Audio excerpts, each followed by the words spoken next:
ഒന്ന് രാജാക്കന്മാരുടെ പുസ്തകം 12-ാം അധ്യായം.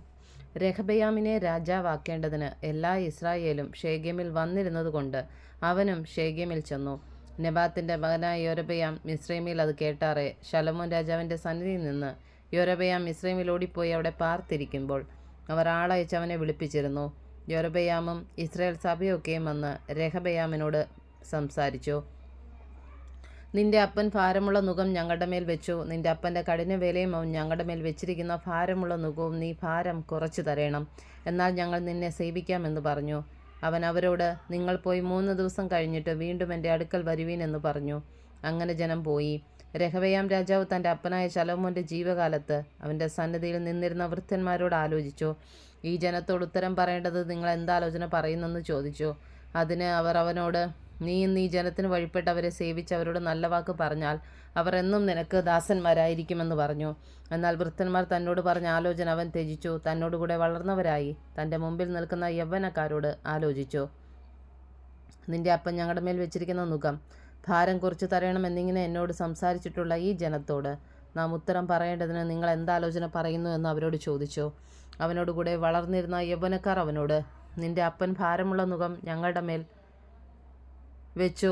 നീ അത് ഞങ്ങൾക്ക് ഭാരം കുറച്ച് തരണമെന്ന് നിന്നോട് പറഞ്ഞ ഈ ജനത്തോട്, എൻ്റെ ചെറുവിരൽ എൻ്റെ അപ്പൻ്റെ അരയണ്ണമുള്ളതായിരിക്കും.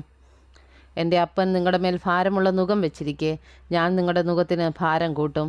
എൻ്റെ അപ്പൻ നിങ്ങളെ ചമ്മട്ടി കൊണ്ട് ദണ്ഡിപ്പിച്ചു, ഞാനോ തേളുകളെ കൊണ്ട് നിങ്ങളെ ദണ്ഡിപ്പിക്കും എന്നിങ്ങനെ നീ ഉത്തരം പറയണമെന്ന് പറഞ്ഞു. 3-ാം ദിവസം എൻ്റെ അടുക്കൽ വീണ്ടും വരുവീൻ എന്ന് രാജാവ് പറഞ്ഞതുപോലെ യൊരോബെയാമും സകല ജനവും 3-ാം ദിവസം രഹബയാമിൻ്റെ അടുക്കൽ ചെന്നു. എന്നാൽ രാജാവ് ജനത്തോട് കഠിനമായി ഉത്തരം പറഞ്ഞു. വൃദ്ധന്മാർ തന്നോട് പറഞ്ഞ ആലോചനയെ അവൻ ത്യജിച്ചു.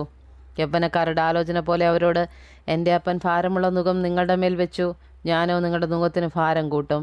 എൻ്റെ അപ്പൻ നിങ്ങളെ ചമ്മട്ടി കൊണ്ട് ദണ്ഡിപ്പിച്ചു, ഞാനോ തേളുകളെ കൊണ്ട് നിങ്ങളെ ദണ്ഡിപ്പിക്കുമെന്ന് ഉത്തരം പറഞ്ഞു. ഇങ്ങനെ രാജാവ് ജനത്തിൻ്റെ അപേക്ഷ കേട്ടില്ല. യഹോവ ശില്യോന്യനായ അഹിയാവ് മുഖാന്തരം നെബാത്തിന്റെ മകനായ യൊരോബെയാമിനോട് അരുളി ചെയ്ത വചനം നിവൃത്തിയാകേണ്ടതിന് ഈ കാര്യം യഹോവയുടെ ഹിതത്താൽ സംഭവിച്ചു. രാജാവ് തങ്ങളുടെ അപേക്ഷ കേൾക്കയില്ലെന്ന് എല്ലാ ഇസ്രായേലും കണ്ടപ്പോൾ ജനം രാജാവിനോട്, ദാവീദിങ്കൽ ഞങ്ങൾക്ക് എന്ത് ഓഹരിയുള്ളൂ? ഇശ്ശായിയുടെ മകങ്കൽ ഞങ്ങൾക്ക് അവകാശമില്ലല്ലോ. ഇസ്രായേലെ, നിങ്ങളുടെ കൂടാരങ്ങളിലേക്ക് പോയിക്കൊള്ളുവീൻ. ദാവീദെ, നിന്റെ ഗൃഹം നോക്കിക്കൊള്ളുക എന്നുത്തരം പറഞ്ഞു. ഇസ്രായേൽ തങ്ങളുടെ കൂടാരങ്ങളിലേക്ക് പോയി. യഹൂദ നഗരങ്ങളിൽ പാർത്തിരുന്ന ഇസ്രായേലിയർക്കോ രഹബയാം രാജാവായി തീർന്നു. പിന്നെ രഹബയാം രാജാവ് ഊഴിയവേലയ്ക്ക് മേൽവിചാരകനായ അദോരാമിനെ അയച്ചു. എന്നാൽ ഇസ്രായേലൊക്കെയും അവനെ കല്ലെറിഞ്ഞ് കൊന്നുകളഞ്ഞു.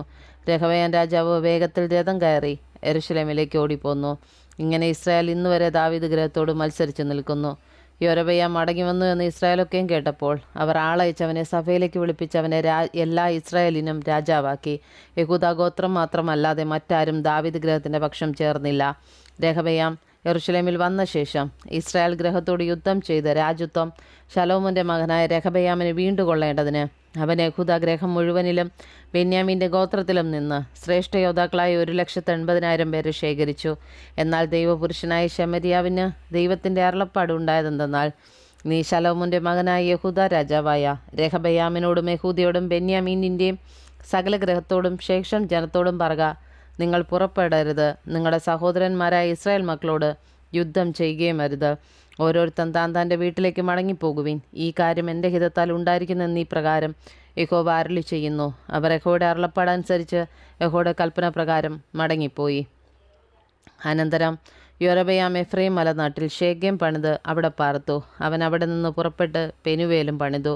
എന്നാൽ യൊരോബെയാം തൻ്റെ മനസ്സിൽ രാജത്വം വീണ്ടും ദാവീദ് ഗൃഹത്തിനായി പോകും. ഈ ജനം യെരൂശലേമിലെ യഹോവയുടെ ആലയത്തിൽ യാഗം കഴിപ്പാൻ ചെന്നാൽ ഈ ജനത്തിൻ്റെ ഹൃദയം യഹൂദ രാജാവായ രഹബയാം എന്ന തങ്ങളുടെ യജമാനങ്കിലേക്ക് തിരികെയും അവർ എന്നെ കൊന്ന് യഹൂദ രാജാവായ രഹബയാമിൻ്റെ പക്ഷം ചേരുകയും ചെയ്യുമെന്ന് പറഞ്ഞു. ആകെ രാജാവ് ആലോചിച്ച് പൊന്നുകൊണ്ട് 2 കാളക്കുട്ടികളെ ഉണ്ടാക്കി. നിങ്ങൾ യെരൂശലേമിൽ പോയത് മതി. ഇസ്രായേലെ, ഇതാ നിന്നെ മിസ്രയീം ദേശത്തു നിന്ന് കൊണ്ടുവന്ന നിന്റെ ദൈവമെന്ന് അവരോട് പറഞ്ഞു. അവൻ ഒന്നിനെ ബഥേലിലും മറ്റേതിനെ ദാനിലും പ്രതിഷ്ഠിച്ചു. ഈ കാര്യം പാപഹേതുവായി തീർന്നു. ജനം ഒന്നിൻ്റെ മുമ്പിൽ നമസ്കരിപ്പാൻ ദാൻ വരെ ചെന്നു. അവൻ പൂജാഗിരി ക്ഷേത്രങ്ങളും ഉണ്ടാക്കി സർവ്വജനത്തിൽ നിന്നും ലേവ്യരല്ലാത്തവരെ പുരോഹിതന്മാരായി നിയമിച്ചു. യഹൂദയിൽ ആചരിച്ചു വന്ന ഉത്സവം പോലെ യൊരോബെയാം 8-ാം മാസം 15-ാം തീയതി ഒരു ഉത്സവം നിശ്ചയിച്ചു യാഗപീഠത്തിങ്കൽ ചെന്നു. താൻ ഉണ്ടാക്കിയ കാളക്കുട്ടികൾക്ക് യാഗം കഴിക്കേണ്ടതിന് അവൻ ബഥേലിലും അങ്ങനെ തന്നെ ചെയ്തു. താൻ നിയമിച്ച പൂജാഗിരി പുരോഹിതന്മാരെ അവൻ ബഥേലിലാക്കി.